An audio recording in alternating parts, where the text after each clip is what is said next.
Hello and welcome to Week 2, Art History 1, FINA H111.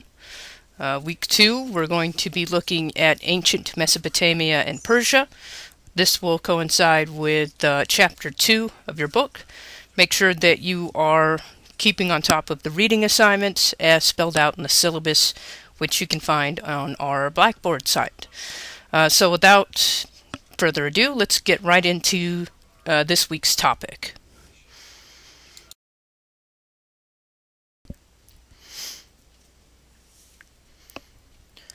So we'll begin this week in what's often referred to as the Fertile Crescent, Mesopotamia. Here's a nice map to give us a reference geographically where we'll be looking at.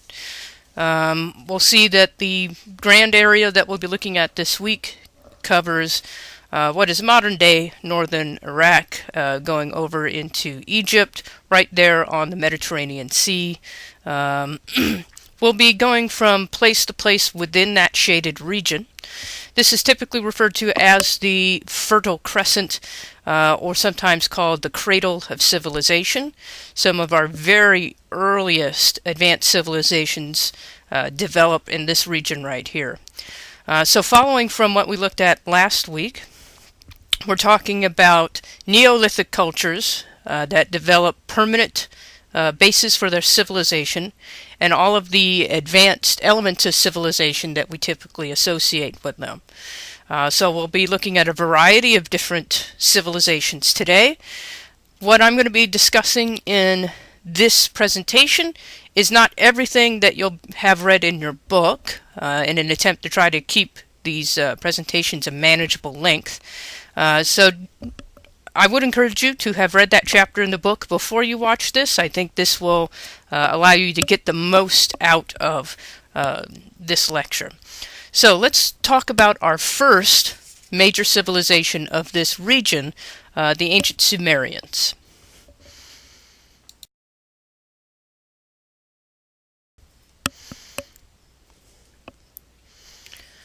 So we're beginning in the ancient city of Sumer. And what we're looking at on this slide are some of the early writing techniques that begin to develop in this region, including with the Sumerians. It's an interesting chart that shows how language began with cuneiform shapes that were more or less representative of what they were trying to depict. And then, as you can see along the top, as you look at the timeline, you get a sense of how written language became more and more abstract.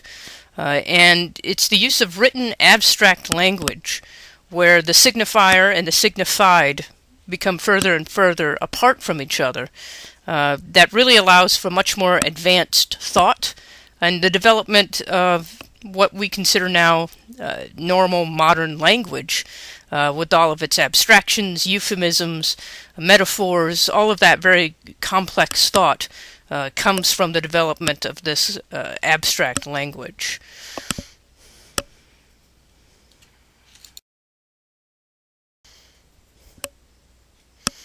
So what do human beings do once we've developed complex language systems in abstract written language symbols? Well, it allows for the development of poetry and literature. It allows for laws to be written down and boundaries to be inscribed on early maps. But it also allows for things like this: taxes. This is an early Sumerian cuneiform tablet dating from about 2500 BCE. And as far as we can tell, this is roughly a tax receipt. A farmer had to pay taxes on his crops, and there was a pretty complex legal tax code in ancient Sumer, and this is a document keeping track of all of that bureaucracy.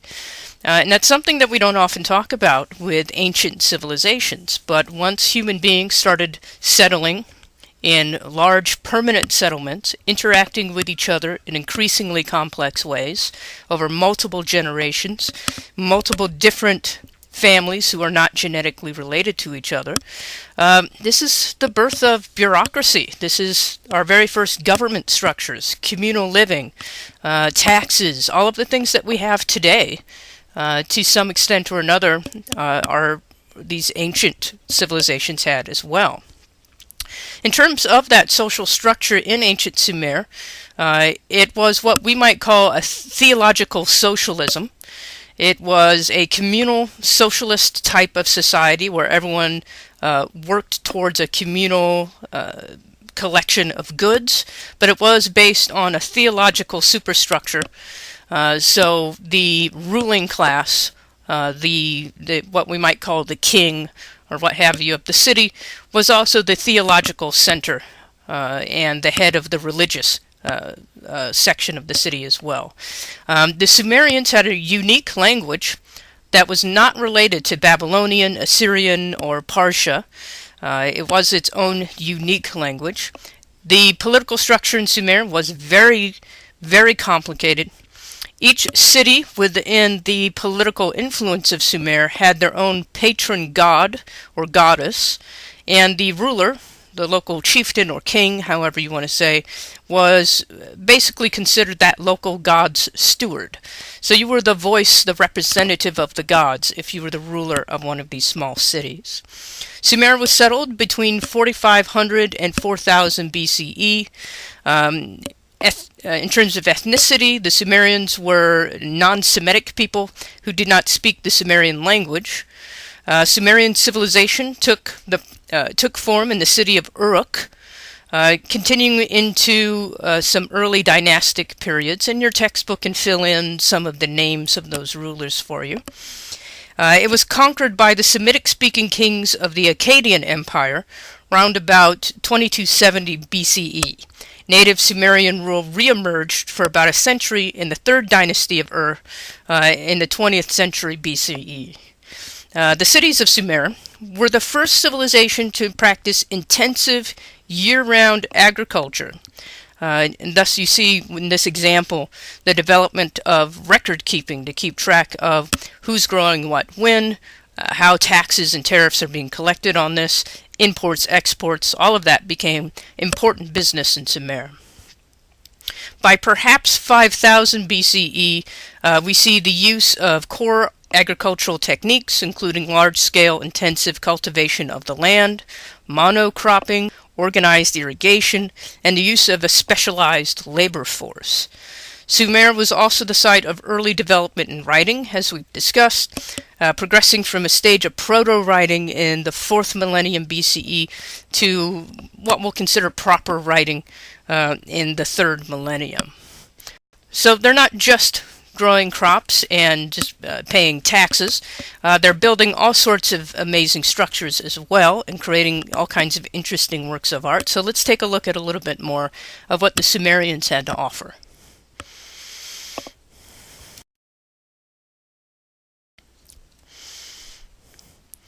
So what we're looking at here are the remains of what we call the White Temple near the city of Uruk. And this dates to approximately 3500 BCE. What we're looking at here, the remains of it, because of the climate of this region, these buildings get incredibly eroded. This was an indicative of one of the religious structures that the Sumerians would have built. As you can kind of make out in the ruins here, they were large pyramidal type structures. They were not true pyramids like you might associate with the ancient Egyptians. They were a little bit smaller scale, made with brick and other local materials, local stone. They could get quite tall, and what you'll notice with a lot of these, and I'll show you some other images here in a second, is this interest in bringing these religious structures up off of the ground, up tall in the air, above human experience. And that seems to be a common characteristic of a lot of ancient religions, but also to an extent what we might consider more modern religions also. An emphasis on trying to draw people's eyes upwards, towards the sky, towards the heavenly planes. But these temples were very important structures within the cities. This was a theologically based society, of course. There was absolutely no distinction between politics and religion. And so these structures became important social centers This is where much business would have been conducted. This is where much of the ruling would have been conducted. And of course, very elaborate rituals to the pantheon of gods and goddesses that the local people would have worshipped.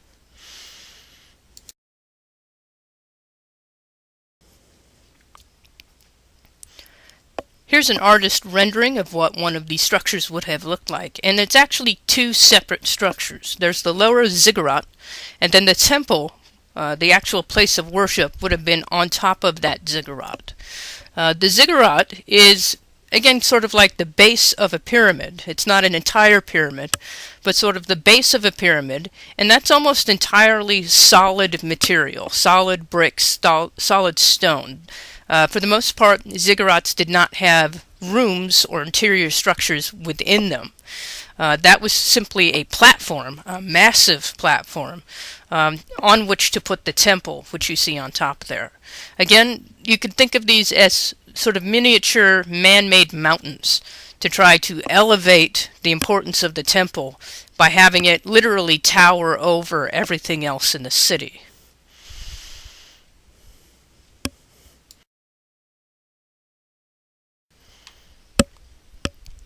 This is a reconstruction of a ziggurat to give us a sense of the scale. And if you look at the structure and you look on the upper left corner of that structure, you can see a person standing there to give you a sense of how massive the structure is. And that is just the base. That is just the ziggurat. You can see a pretty grand staircase going up the center. There are a couple more on either side flanking that center staircase that would take you up to where the temple would have stood, and the temple is not reconstructed in this. You can see it has a symmetrical construction, so one side more or less mirrors the other side.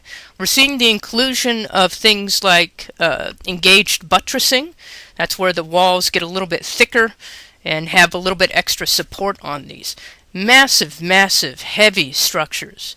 And this is going to be important for understanding the structure of the society that creates these things. Just think for a moment what it would be like to create something like this 2000 BCE with that level of technology, the amount of manpower, the sheer amount of people it would have taken to construct something of this magnitude, something of this size, is absolutely intense. So we're thinking hundreds, perhaps thousands of laborers working on this for a course of years, perhaps an entire generation working on this. And consider what that means for the rest of the culture. Consider what that means for the rest of the city of Ur. If you have hundreds of workers, of laborers, who are preparing the materials, who are bringing the materials to the construction location. Then you have specialized workers that are actually putting the materials together to make the shape. This is a full-time job. That this is all you're doing when you're working on this construction team to do this. That means you have specialized skill. That means that you're dedicating your entire working time towards this project. What else does that indicate about the society? Well, all of those workers need food. All of those workers need water. All of them need a place to sleep. But if all I'm doing is working on the structure every single day, what am I not doing? I'm not slaughtering animals. I'm not farming. I'm not digging wells for water. I'm not participating towards the greater collective in terms of making food or textiles or any of those other things that are essential to the greater collective. That means that the greater collective needs to support me.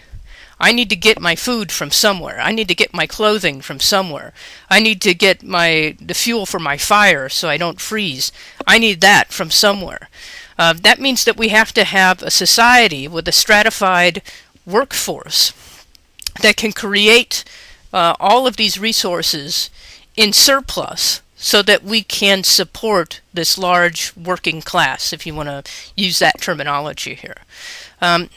This should sound pretty familiar. This is more or less how our society works today, in terms that we go into specialized industries, specialized work training. Most of us, I know I don't. I don't have a farm. I don't grow my own food. I don't slaughter animals to eat meat. I have to go to a special place where they have a surplus of that I can purchase. We take that for granted today, of course. But all of that had to be figured out in these ancient cultures. They had to do the exact same thing. So we start to see a picture of a very advanced, very complex society that develops as soon as human beings start figuring out this kind of massive architecture, these types of massive communal projects. Just the sheer existence of these things tells us so much about the structure of the society. Everything that has to work exactly right in order to make this even possible. It's really quite extraordinary.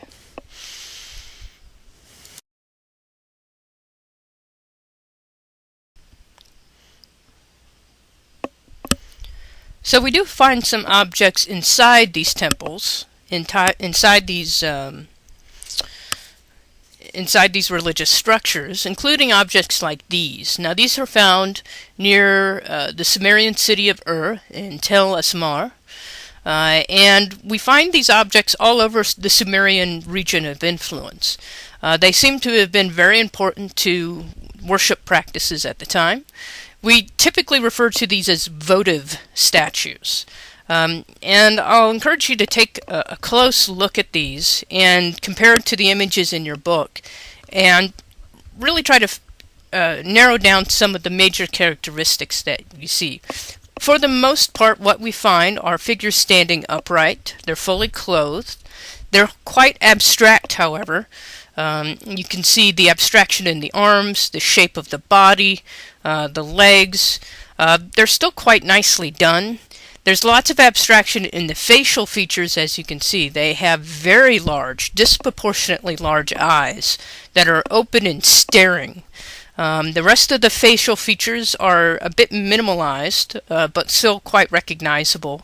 Hair and beards and those sort of features are highly stylized. Lots and lots of emphasis on these big eyes staring out. Their hands are clasped in front of them. Some sort of gesture of prayer or devotion, we believe, is what that's indicating. And here we see a male and a female figure standing in these poses. And as I said, we find these in many different temples. They seem to have been a very important part of the worship rituals. Now we believe these may have functioned as votives. So they had an interesting function if that's the case. Essentially the idea with this particular religious ideology was that you could ask the gods for favors. You could ask them for a healthy family, a good crop. You could ask the gods directly for favors. But very often the gods and goddesses would want some sort of token of your sincerity. Or they would want you to be extremely devout in your prayer. However, and you can sort of see how this plays out, if I'm busy farming, if I'm busy weaving textiles, whatever my job is, whatever my role is within the larger community, I probably, as a common citizen, not a part of an upper elite class, I probably don't have a lot of time to go make prayers at the temple, go make offerings at the temple, except for on special holidays, special feast days, and so on. So what I could do instead is hire an artist to create a votive like what you see here. This votive basically takes my place in the temple. I can dedicate this votive to a particular god or goddess, have it installed in that temple. It would face towards the altar, and it was essentially a stand-in. My votive prayed for me. Was my presence in the temple when I couldn't physically be there, and it showed the gods and goddesses, listen, I respect you and I want to pray towards you, but I have to survive, and by giving my labor to the community, it shows my dedication to the gods. So it was a type of stand-in and served in that function. So that's telling us a lot of important things about the society as well.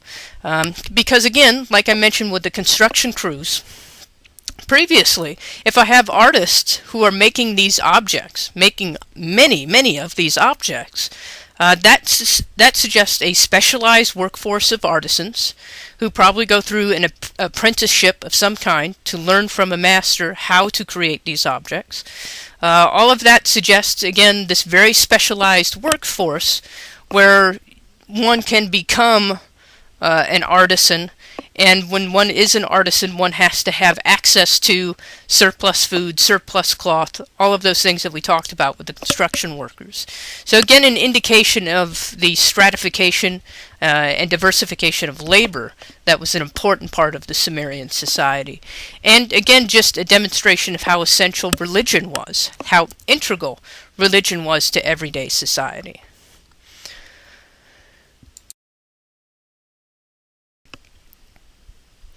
Here's a detail from one of those figures where you can get a nice look at the large staring eyes. This may be indicative of trying to communicate a sense of liveliness. The big open eyes staring might be to indicate life and vitality. It may also be a reference to simple dedication, these sort of staring eyes staring into the temple, this unwavering, unblinking dedication. The statue is not quite complete as it would have looked when it was new. We do know that there were inlay on many of these figurines, so the eyes would have had shell or some sort of minerals to give color. In some cases there would have been other objects or on the statue to give a sense of the hair.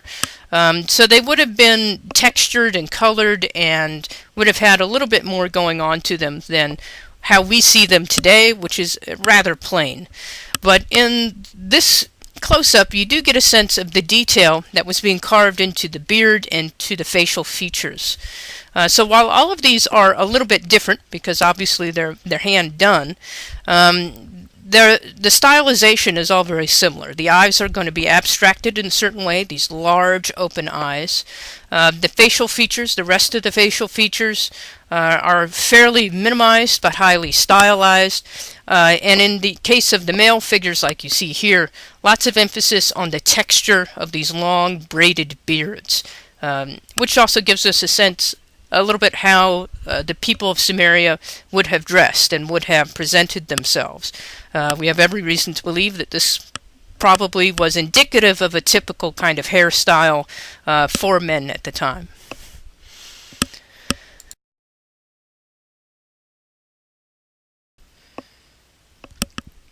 Now we'll take a look at a different object from Sumer.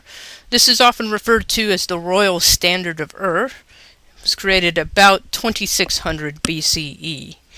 It measures 8.5 by 19.5 inches, so it might not be as large as you thought at first glance. It's made of wood and is inlaid with lapis lazuli, which is the blue material you're seeing there, shell and red limestone. It's a box that has been restored due to the deterioration over the years of the glue used to set the mosaic. So we do need to be aware when we're looking at a reconstruction, it may not be exactly how it looked when it was first constructed. There's I won't call it guesswork, but there's always the chance that the people who reconstruct it, no matter how careful they are, might not be exactly right. But as far as we can tell, this is how it should look, more or less. What are we looking at here? Let's take a close look. It has a couple different sides, and so I'll show you either side of it.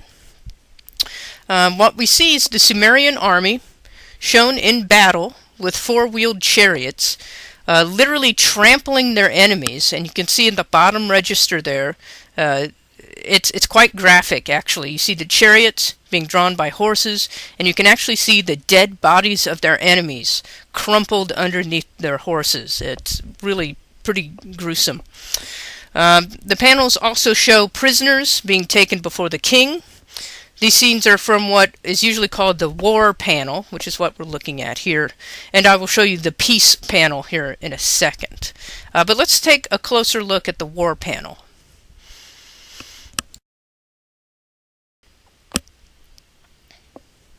So here's another look at that war panel. We're looking at it head on here. And I just want to draw your attention to a couple of things here. We're looking at 3 registers, all a part of the same narrative sequence. So it's telling the story of the Sumerian army going off to battle, killing their enemies, taking prisoners of war, and bringing all of this back to our king. Now I want you to look at the topmost register, the very top panel, and just take a moment and try to decide which one of those figures is the king. I'll give you a clue. He's taller than everybody else. So you probably picked that out right away. He's the very tall guy who's right in the center of the composition. And this is something that we're going to see in a lot of ancient art. And what's kind of nice, actually, about a lot of ancient political and religious art is that it tends to be very unambiguous.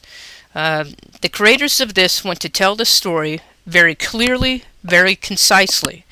There's no, they don't want any confusion over who the king is, who the ruler is. So they're going to put him right in the middle, and they're going to make him bigger than everyone else. When you see that distortion in scale, we have a term for that. That's called hierarchy of scale, where our most important figures will be larger than less important figures. And this is something we'll see quite a bit in art history. But there he is.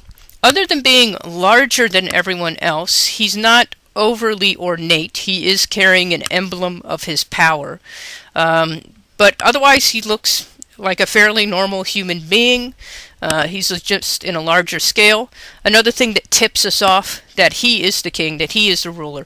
You'll notice that on either side of him, all the other figures face him. They're all coming towards him, converging on his spot. So that's going to be important symbolism as well.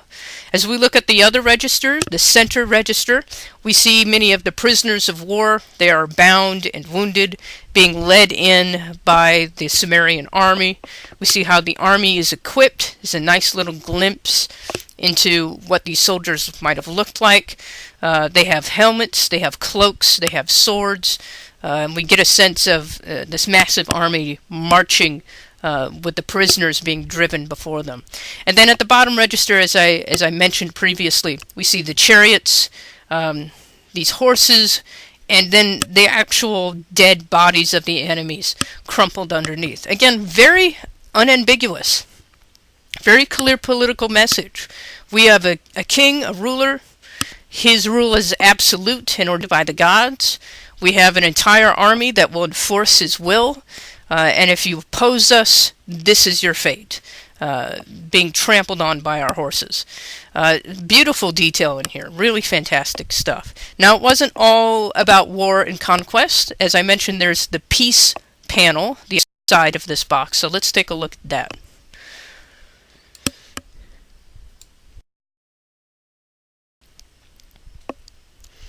So this is the other side of that box. It's called the peace panel because on this one we don't have armies, we don't have chariots. We see a much more peaceful scene. Again, up at the top register, we can see what looks like a banquet where we see people who are seated. We see them drinking and eating. On the far right, you see a musician with a lyre, a type of musical instrument, who's probably playing for the court. Over on the left-hand side, the second figure over there, who's facing everyone else, that's most likely our king. And we can again pick him out because of how he's positioned in relationship to everyone else, and he's the biggest guy in the composition again. He's just a little bit bigger than everyone else. So this seems to be about reveling in the spoils of victory, where we have lots of food and music and leisure time, and we see the court doing their courtly things here, having a big banquet. In the other two registers underneath, we see farmers, we see people with animals, we see scenes of prosperity. We see lots of people harvesting and bringing food and animals into the market, which makes the society more wealthy and more stable and more prosperous, and allows for the king and the court to have great big fancy banquets. So while we're not entirely sure exactly what the narrative is here, it does seem to show the king and his court enjoying the spoils of victory, most likely. This artifact was found in one of the largest chambers of the royal cemetery at Ur. Leonard Woolley, who was the archaeologist who excavated this, speculated that it was carried on a pole as a war standard, and that's why we call it the Royal Standard of Ur. Now, more recently, that theory has been challenged. Now a lot of scholars think it might have been a part of a musical instrument, that this could have been like the music box of a lyre or some other kind of musical instrument. But the name sticks. We still tend to call it the Royal Standard of Ur. Beautiful piece. I especially like the blue lapis lazuli, which was quite a rare material. So having that in such abundance on this piece not only gives it that wonderful, vivid blue color, it also indicates the amount of wealth that was spent on this object. So lots of money. This is considered a special, precious object, no matter what it was used for. All of that is a demonstration of power and wealth. Our kings, our courts, our ruling class want to demonstrate. This is a conspicuous display of their wealth and their power, creating objects like this.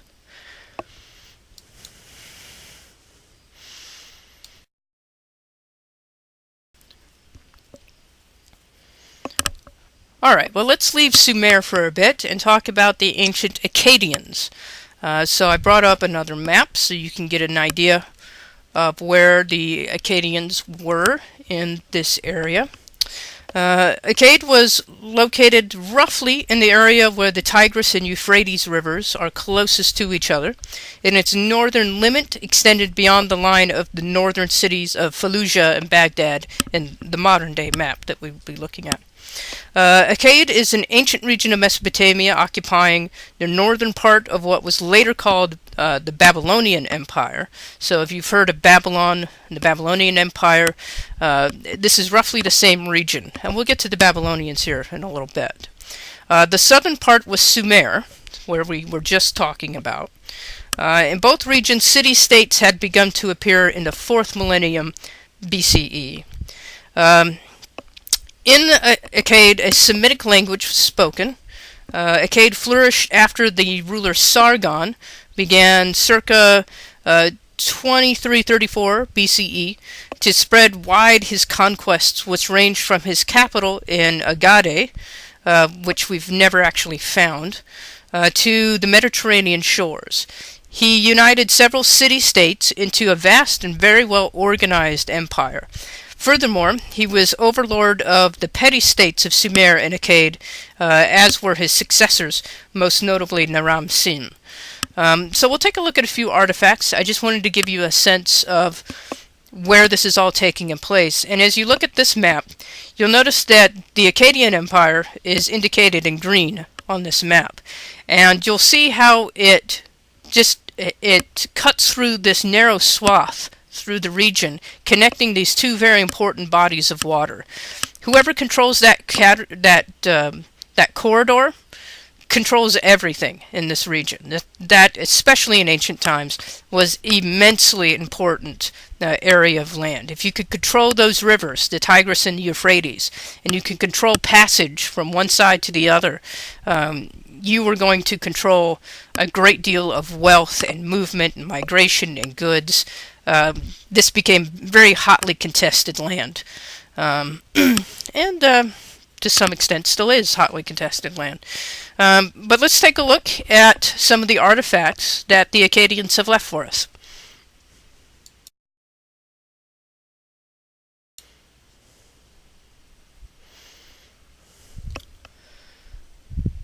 So what's important to remember about the Akkadians is that the Akkadian Empire was an empire proper. We have a supreme ruler who's in control of everything.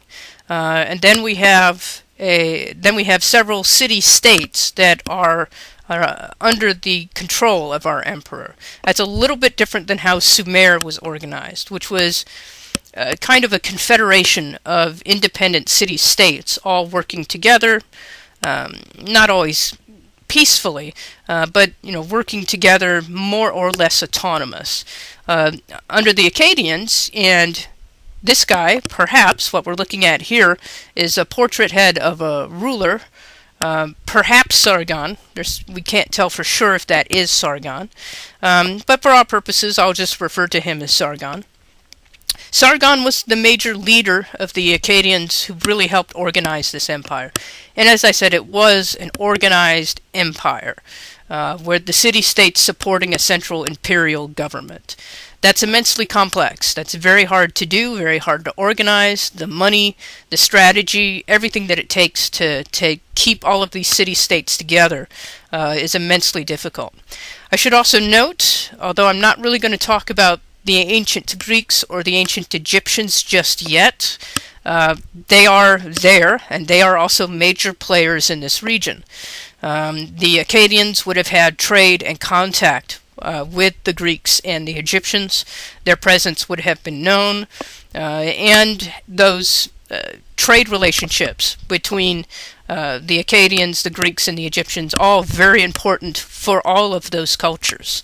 There's a great deal of cross-cultural communication going on here. So I'm not going to get into the Greeks and the Egyptians just yet, but I don't want to ignore the fact that they are, in fact, important political and economic players during this time. Excuse me. So as we look at this portrait head, what we'll see is, again, a great deal of emphasis on stylization. This isn't necessarily a likeness, a portrait of Sargon or any particular ruler. And when I say that, they're not necessarily interested in creating something that looks exactly like what our ruler looked like. Much more interested in creating an idealized, perfect image of a leader, of the ruler. It's a little bit detached in that sense. We'll see once we eventually get to the Greeks and the Romans, those ideas about likeness will change. Well, we'll actually see, like in the Roman Empire, portraits of emperors that look like the emperors, that are trying to be portraits, likenesses. That's not the case here. We see a highly stylized representation of our leader. I like this profile image because you can see all of the beautiful detail in this cast bronze piece into the little curls of the braided beard, the hairstyle being pulled back in this way, the fine line and detail of the face. And I'll talk a little bit more about him on the next slide, where you can see the front of his face.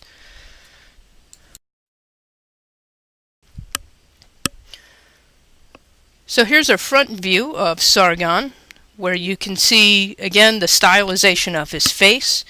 And there was a lot of emphasis on a bilateral symmetry. So you can see that the face is very symmetrical. We have even patterning on either side. Now, you can see obviously in this view, there's quite a bit of damage that has been done to this piece. Obviously not original to the piece.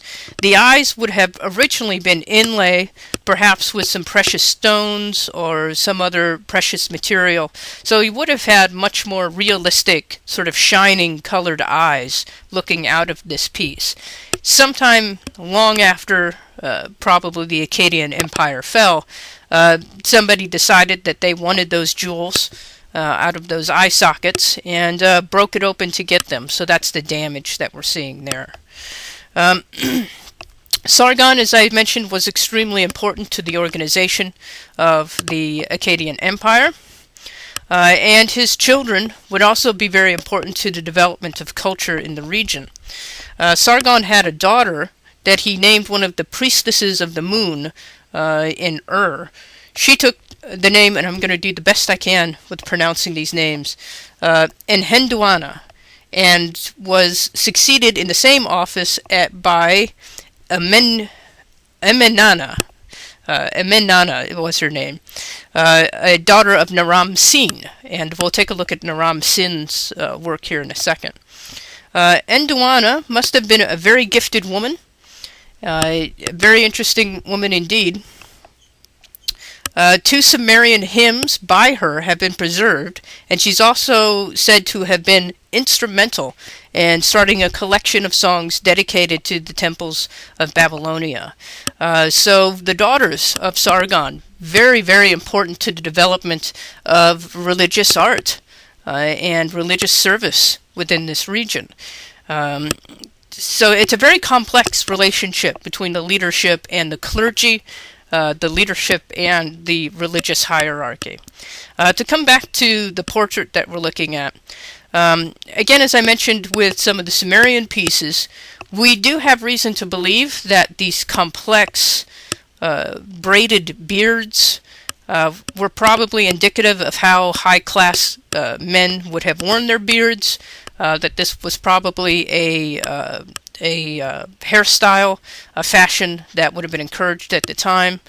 And just really remarkably done, really quite beautifully done.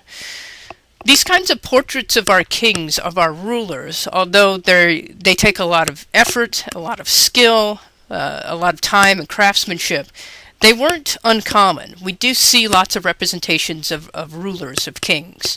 And this does make a certain amount of sense when we're talking about a big empire. If you're asking all of these, thousands and thousands of people in all of these different city-states across a very vast region of land to pay their loyalty to you, to pay taxes to you, to become soldiers for you and fight your wars for you, you need to have for lack of a better term, a bigger-than-life personality. People need to believe that you are special, that you are important, that you are worth giving up my money and my grain and my animals and my children to serve in your armies. People have to be convinced of that. And so these images go a long way towards communicating that type of stability and power and authority in order to maintain that imperial order. As we look at Sargon, and we have to imagine his eyes are intact here, we see a person in this portrait who is not aggressive. He's authoritative, but we don't see him looking at us with anger. We don't see him taking an aggressive expression. What we see is a ruler who's looking at us very calmly. Maybe, I don't know if I would characterize this as a kind expression, but it's a very peaceful, very calm, perhaps even the slightest indication of a smile. None of this is an accident. This is a part of the image of the emperor, the image of authority that our rulers and our ruling class have a very invested interest in promoting. They want people to follow. They want people to obey. And so they need to create an image of the king, of the ruler, that's going to facilitate that people aren't going to want to question or rise up against. So that's part of the message of these images that I want you guys to start paying attention to. And as you look in the book, as you look at our images in these lectures, start thinking in a bit more meta way. What is the political message in these pieces? What kind of leader is Sargon, in this case, trying to promote himself as? This is something politicians do today, of course, is they present highly idealized, polished representations of themselves in order to try to sell the populace on a particular idealized notion of their identity. Real people, of course, are complex, but we don't like our rulers to be complex. We like them to be simple, authoritative, calm, rational, and powerful. We see all of those things in Sargon here. But let's leave Sargon for a moment and talk a bit about Naram-Sin.